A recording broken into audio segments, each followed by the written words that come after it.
नमस्कार मित्रों। Sociology with Dhruv Dixit channel में आपका स्वागत है। आज एक सामाजिक मुद्दा गृहिणियों के काम पर मैं चर्चा करूंगा। समाजशास्त्री ऋतु सारस्वत ने बहुत अच्छा मुद्दा उठाया। देश की आधी आबादी महिला है। भारत ही नहीं, विदेशों में भी महिलाएं 50% आबादी है, लेकिन उनको वो सम्मान, वो सुरक्षा नहीं जो पुरुषों को है। पुरुषों की सत्ता आज भी हावी है, जबकि महिलाएं, अगर उनको मौका मिलता है, उनको कार्य करने का अवसर मिलता है, तो अवसर का वो सदुपयोग करके अपनी पहचान बनाती हैं। घर का प्रबंधन करना हो, बच्चों की केयरिंग देखभाल करना हो और बुजुर्गों की भी देखभाल करना हो, इस सब में बिना किसी मैनेजमेंट के, बिना किसी डिग्री के महिलाओं के काम की तुलना अतुलनीय है। अभी हाल ही में सुप्रीम कोर्ट ने भी एक फैसले में महिलाओं के योगदान को अमूल्य बताया, अतुलनीय बताया। महिला का घर में जो काम काज है उसका मूल्यांकन कोर्ट कह रही है वो कार्यालय से वेतन लाने से कोई कम नहीं हो आंक सकते आप। अगर मैं सैलरी लाता हूँ, महीने भर में कॉलेज में प्रोफेसरी करने के बाद जो सैलरी मिलती है उसकी तुलना और मेरे घर में मेरी मिसेज जो हाउस वाइफ है वो कर रही है, तो दोनों के इक्वल वेतन है, ये ऐसा कहा जा रहा है। लेकिन हम ऐसा नहीं मानते। हम हमें कहते, एक ही डायलॉग हमारा रहता है, तुम घर में करती क्या हो, काम क्या है तुम्हारा। तो भूमिका दोनों की बराबर की है। और कोर्ट ने तो यहाँ तक कहा है कि घर में काम करने वाली महिला के योगदान को, उसके कंट्रीब्यूशन को पैसे से मापना कठिन है। और ये सामान्य, सुप्रीम कोर्ट कह रहा है, सामान्य टिप्पणी नहीं है। आमतौर पे तो यही माना जाता है, गृहिणी के पास खूब खाली समय होता है।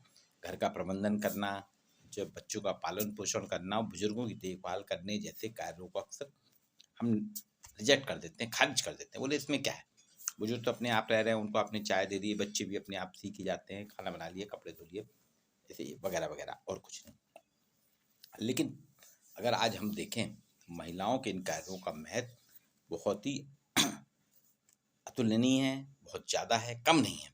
पूंजीवादी समाज इस विचार से प्रेरित है।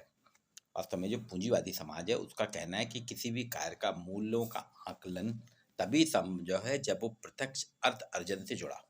पूंजीवाद समाज ये कहता है कि मेरे द्वारा अगर कोई मैं काम कर रहा हूँ तो उससे कोई अर्थ का उपार्जन हो रहा है, तभी उसका मूल्य है, उसकी वैल्यू है। अगर मेरे कार्य से कोई अर्थ का उपार्जन नहीं हो रहा तो उससे कोई वैल्यू नहीं, कोई उसका मूल्य नहीं।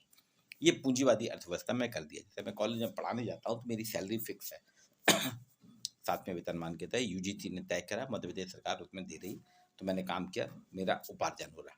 लेकिन मेरी वाइफ जो हाउस वाइफ है उसका कहीं कोई वेतन का तय ही नहीं है, इसलिए उसके कार्यों का कोई अर्थ उपार्जन नहीं हो रहा, इसलिए उसके कार्य का मूल्यांकन 0 है, मेरे कार्य का मूल्यांकन 100% है। अब अगर हम देखें, गृहिणियों के अधीन कार्य है और इसीलिए 1975 में आइसलैंड की 90% महिलाओं ने 24 अक्टूबर को साफ कह दिया था, हम ना खाना बनाएंगे, ना घर की देखभाल करेंगे, ना साफ सफाई करेंगे, ना बच्चों की देखभाल करेंगे, सब कुछ टोटली बंद कर दिया था। और आइसलैंड में 90% महिलाओं ने जब ऐसा करा तो पूरा का पूरा आइसलैंड समाज थम गया था, रुक गया था। तब लोगों को लगा कि नहीं यार, महिलाओं के साथ कुछ तो गड़बड़ी हो रही है। वास्तव में देखा जाए, गृहिणियां जो है किसी भी देश की अर्थव्यवस्था में प्रत्यक्ष रूप से लगे श्रम के पुनर्जीवन में सीधे सीधे अपना योगदान देती हैं, अपना कंट्रीब्यूशन करती हैं। तकनीकी भाषा में इसे एब्स्ट्रैक्ट लेबर कह सकते हैं। एब्स्ट्रैक्ट लेबर जो छदम है, एब्स्ट्रैक्ट लेबर है, ये कहा जाता है। आसान शब्दों में अगर हम देखें, गृहिणी के रूप में काम करने के दौरान महिलाओं को 3 प्रकार की, मैं नहीं कह रही, ऋतु सारस्वत कहती हैं, 3 वर्गों में अपनी सेवाएं देना पड़ती है। पहला वर्ग वरिष्ठ नागरिक, जो हमारे घर के बड़े बुजुर्ग हैं, माता पिता हैं, उनकी देखभाल, उनको दवाई देना, उनको खाना देना, उनको नाश्ता कराना, उनको पेपर देना, उनके मोबाइल की ऑपरेटिंग करना, ये सारे काम करते हैं। दूसरा जो है, क्योंकि वो अपनी गतिविधियां उनकी समाप्त हो चुकी हैं, पहले वो प्रत्यक्ष योगदान दे चुके, अब नहीं कर रहे हैं, घर में हैं, सीनियर सिटीजन हैं, तो उनकी सेवाएं करना। दूसरा वर्ग युवा है, जो वर्तमान जीडीपी में योगदान दे रहा है। और तीसरा वर्ग बच्चों का है, जो आने वाले वर्षों में अर्थव्यवस्था में अपना योगदान देंगे।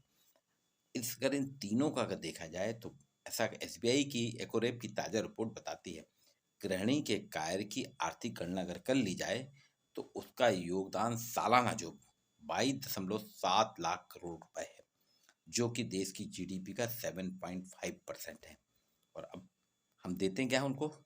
उपेक्षा, उनका मजाक बनाते हैं। तो वास्तव में जब तक हम ये नहीं सोचेंगे कि गृहिणियाँ क्या करती हैं, गृहिणी का कितना योगदान है, गृहिणी की कितनी भूमिका है, तब तक समाज में समानता नहीं आ सकती, समाज एक नहीं हो सकता। वीडियो को आप लाइक कीजिए, शेयर कीजिए और कमेंट्स में लिखिए कि इसमें और क्या किया जा सकता है।